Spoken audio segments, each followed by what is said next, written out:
Welcome to Moments in Time and Space, a microfiction podcast, bringing you tales of horror and suspense with your host, Aaron Maracle.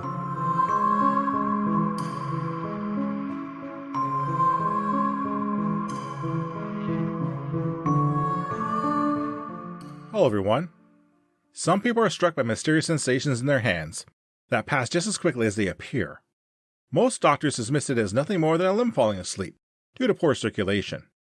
No one ever finds out the true cause. Or do we just not hear about those that do? Hello. The green letters cast an eerie glow around the darkened room. The hum of the computer's fan was the only sound audible, but Gordon could hear his heart thundering in his ears. He had not typed that message. Well, not consciously. His right hand hovered over the keyboard with its pinky gently resting on the O key. Gordon flexed his fingers and felt some relief when he saw them all responding to his command. With a shake of his head, he grabbed his mouse and tried to remember what he had been doing before the message appeared. Maybe the strainer weed he tried earlier was a little too strong, and Gordon had simply mellowed out too much. You have nothing to fear.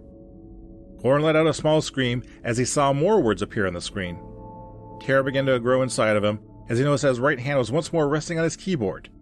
He had felt nothing when the limb left the mouse, nor when it typed out the message. Summoning some courage, Gordon whispered, "Who are you?" His right hand twitched, but Gordon felt nothing. He watched as the fingers danced over the keys and produced another message on the computer screen. "I am you." Gordon contemplated the message, and it left him confused. Of course it was him. It was his hand after all. Maybe he wasn't clear with his question, and his hand had misunderstood.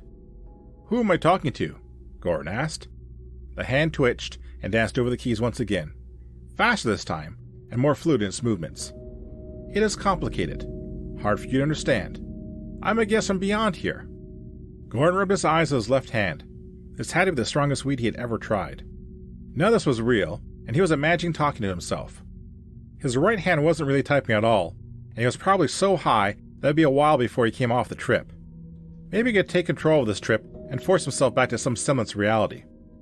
"Well, I'm not talking to you anymore because this ain't happening," Gordon said, and he reached for his mouse. "Let me trip in peace."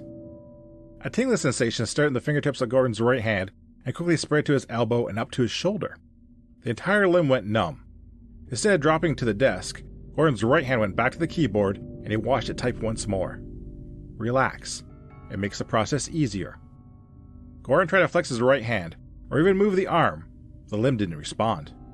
What the hell? What was going on? The right hand's response was quick and terse. Assimilation. The tingling sensation spread to Gordon's left hand and to his toes.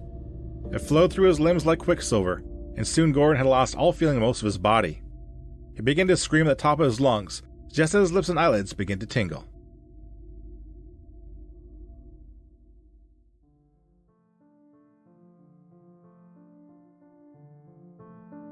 Is your hand asleep? Thank you for listening. If you like what you heard, please subscribe to the podcast and leave a review. You can also follow me on Twitter at MomentsInTAS. Feel free to recommend this podcast to others and help it grow. The opening and closing theme is Creepy Night by Daniel Carlton. Until next time, be safe, be smart, and be well. See you soon.